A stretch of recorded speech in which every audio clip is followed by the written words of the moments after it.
it's virtual physical therapy with that. So I'm shaking my head. How can that be? You can't do physical therapy virtually. You got to hands on the body. You got to move my arm. You got to kick my legs. You got to get me to walk. How can that be?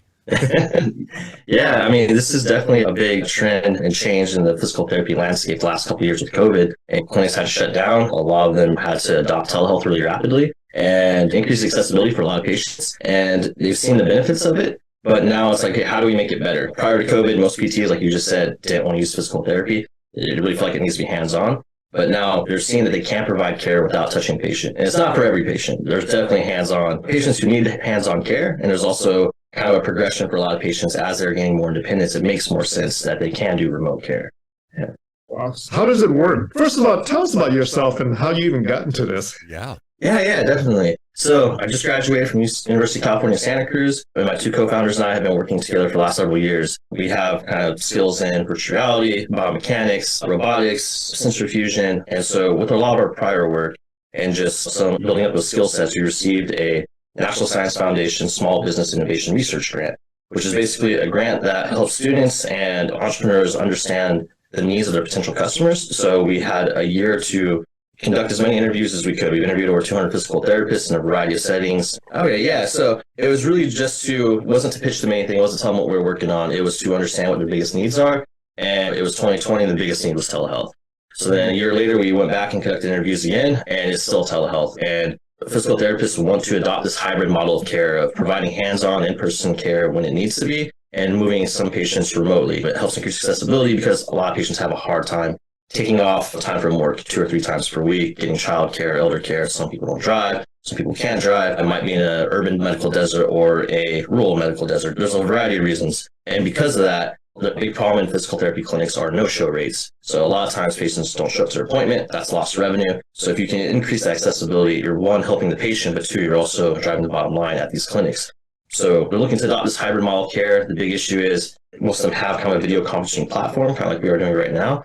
And it's a very limited field of view. It's only one field of view. We've heard from a lot of PTs that half their time is just asking the patient to set up their laptop or their camera. It's not even actually going through the actual physical therapy portion.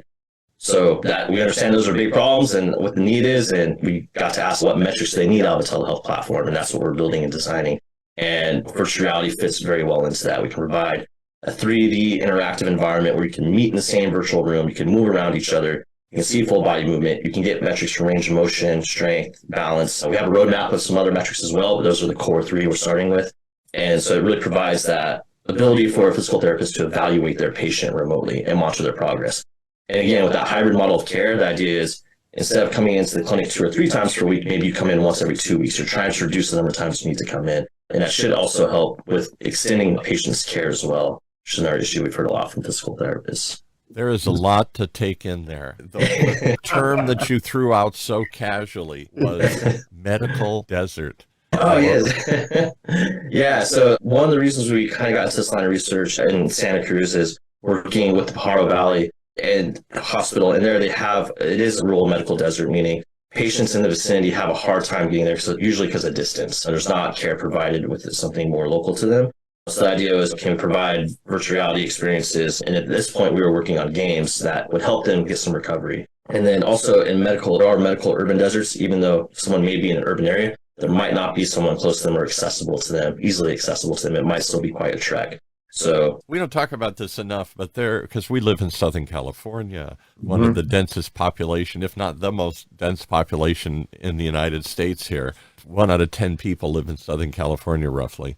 And so we think there's 3 Targets within my house, 5 Home Depots within 5 minutes of me here. It's hard to imagine that there isn't everything available, but go outside of the big urban areas, go outside to some of the smaller urban areas, go outside of Southern California and crisscross the country. There must be lots of places, Dr. Trinh, where I can't get to a doctor or a physical therapist easily. Absolutely. So how do you do it? Is there a device or what are they wearing? So how does it actually work? Yeah, so physical therapist and patient both put on a VR headset and have controllers. With that alone, we can do very accurate upper body, but we are also incorporating a companion app. We have a companion app that you can do full body tracking. So the idea is we're trying to keep sensors out of the equation. We know that's a big barrier for a lot of people. It's more startup cost and it makes it less ubiquitous. We want to be able to launch a platform that can be downloaded on any virtual reality headset. So as the technology changes, we can work with the technology because it is a really rapidly moving industry. So the idea is patient at home can either purchase a headset and download an app, or we can send them a headset and they put it on and they meet their physical therapist in the virtual world. Do you have a headset we can look at, or what does it look like? Yeah, so I have the Pro right here. So this is the Quest Pro. This is awesome. I really like this one. This just came out. This one is what we work with because we spend a lot of time in VR, but we imagine, and maybe a therapist would want that as well. They're a little bit pricier. I think they're around $1,500. We work a lot with the Quest 2, which I have, but it's buried right now. So the Quest 2 has a lower price point of $350 for like a refurbished one.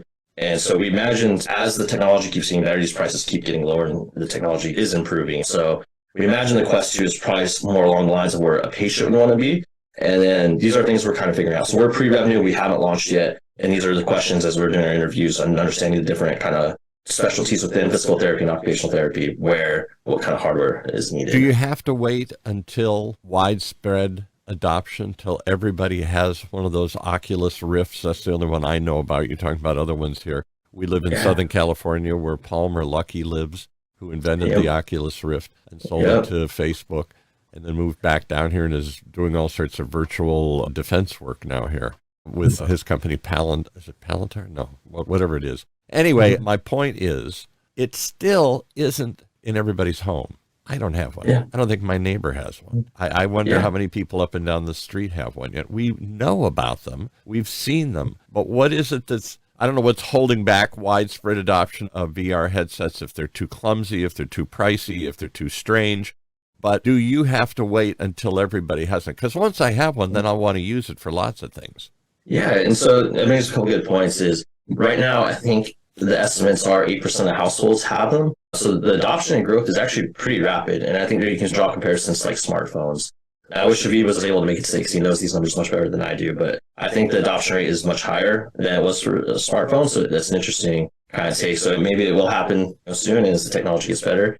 And then one of the big things that kind of came out with some of the latest headsets is you don't need an expensive laptop or computer or gaming system to get this up and running. So the price point keeps getting lower. So we're excited how this technology will keep changing. And as far as for patients to get them, this is something we're considering is depending on which kind of market base we're looking at, it might make sense for us to buy a bunch of headsets and loan them out to users during the duration or kind of let them rent them if they want to eventually own it. And so these are things we're exploring. And then it also depends a lot on, we're looking at insurance, cash-based pay versus insurance-based. And if the cash-based kind of setting, a lot of those patients are paying anywhere from $100 to $500 per session.